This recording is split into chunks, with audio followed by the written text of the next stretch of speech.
formerly served as White House Chief of Staff for President Obama, mayor of Chicago for 2 terms, now with a new book, The Nation's City, Why Mayors Are Now Running the World. Welcome back to GMA. So tell us why mayors are running the world. Well, because first of all, Washington, Brussels, London are not really doing their job, and all the weaknesses of those cities, nations, match up with all the strengths of cities. Cities are intimate, immediate, and impactful. You actually say Washington is falling apart. Mm-hmm.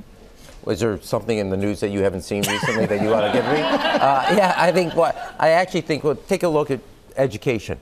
Chicago added 4 years of educational time. Full-day kindergarten for every child, full-day pre-K for every child. You get a B average in high school.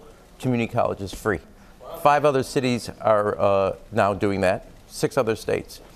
Nobody's been called to Washington to testify.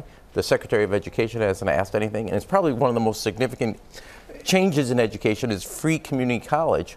And nobody is interested. But actually, you talk about cities and mayors are learning from each other. Yeah, ideas that used to think of like the New Deal, workers' comp, other types of policies. They would start locally and then move up.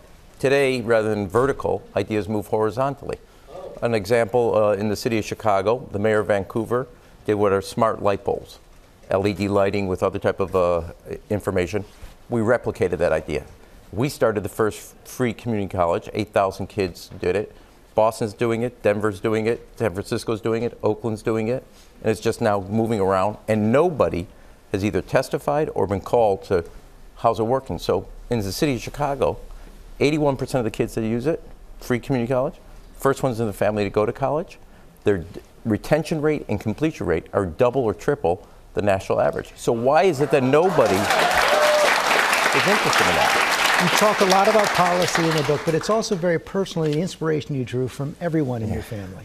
You know, my kids said, whatever you do, don't talk about Grandpa, because I will start to get choked up. So my grandfather came to Chicago, came to America from Eastern Europe in the pogroms. 13 years old, put on a boat, and his mother never saw her again, never saw his family again. Makes his way through Chicago, meat cutter, steel worker, truck driver mainly. And we used to go Sunday nights to the family to his house in Albany. When he left the west side and makes it to Albany Park, he thought he had made it. I used to joke in the family, he raised a family in Albany Park. My uncle was a cop in Albany Park. My dad was a pediatrician in Albany Park. I was a congressman representing Albany Park. And I used to say we traveled many miles, just didn't go very far in life. Could your grandfather ever have imagined you would be mayor of the city of Chicago? He could if he would be able to say you're a schmuck.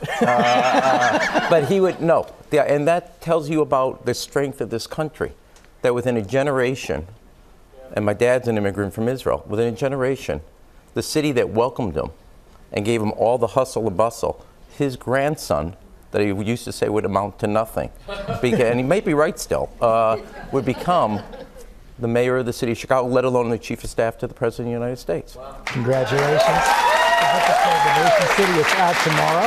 And thanks for coming in. Well, hey there, GMA fans. Robin Roberts here. Thanks for checking out our YouTube channel. Lots of great stuff here. So go on, click the subscribe button right over here to get more of awesome videos and content from GMA every day, anytime.